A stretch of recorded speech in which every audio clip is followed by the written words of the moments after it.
Hello ladies and gentlemen, it's your boy Dabiel Mayim back with another video for you. So apparently it is the 30th anniversary of the ADA. I've seen little to no benefit from it, but that's a story for another day. I've been wanting to do this for a while, so I'm going to read from this book right here, which is the not so large print edition of the fourth edition of the Book of Alcoholics Anonymous. You can't really see the letters. It's just, I think that's for a reason back when it was not cool to be sober. It's not, I'm not saying super cool now, but it is super cool actually. Erase that. Forget I just said that. It is awesome to be sober.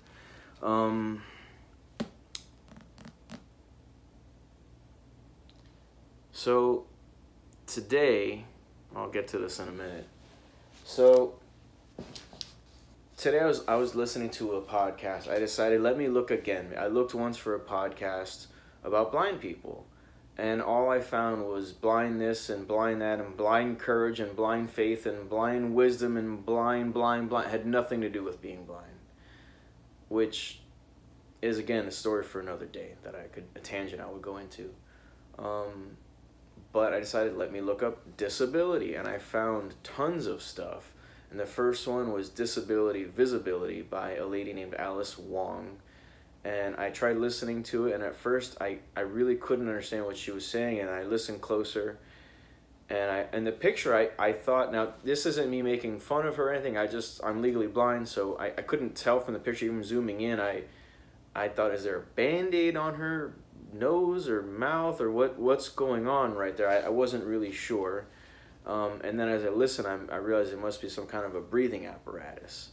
And so, no coincidence, who does she have on the show?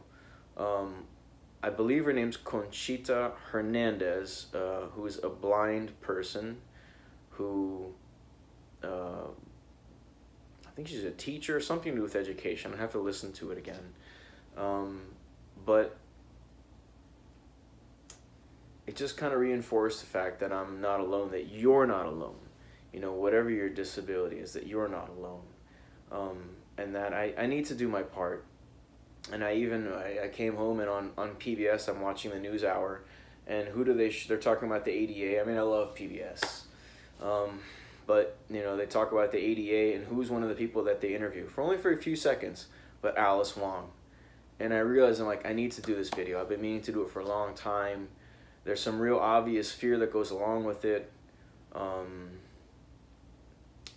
But it is what it is. And I'm probably going to read the story showing the screen that I'm reading it from. I did it once. I didn't put it up on YouTube, but I recorded it once where it was showing my face.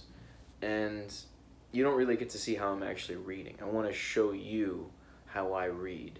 And I want to also mention that this story is available through AA.org's website. It's a very convoluted and hard way that you have to actually find it, so I'm going to try to put a direct link to the story, as well as to, they have the AA's Big Book, as well as the 12 Steps and 12 Traditions, which you can listen to audio, you can read it, and they have ASL available, which is kind of a new development, which I think is very cool. The story I'm going to read is on page 375 of, the Big Book. It's called Winner Takes All. It's not about gambling, even though that's what it sounds like, but it's on page 375 of the fourth edition of the Big Book.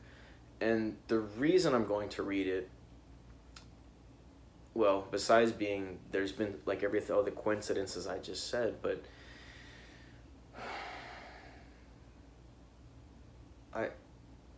it's the first story I read that I read about me.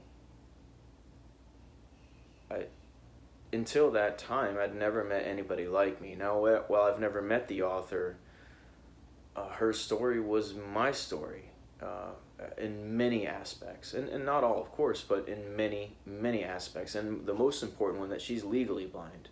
And I mean, such a similar story, and I might cry a couple times during the story, to be honest. And, men aren't supposed to cry in America. I don't know if it's, but that's bullshit. Everybody cries. Look at any single baby and watch it. it's gonna cry at some point. You know, it's normal. It's okay. You don't have to be ashamed about it. And I've thought many times, why do I always cry when I read this story? And it's because I've lived my whole life alone.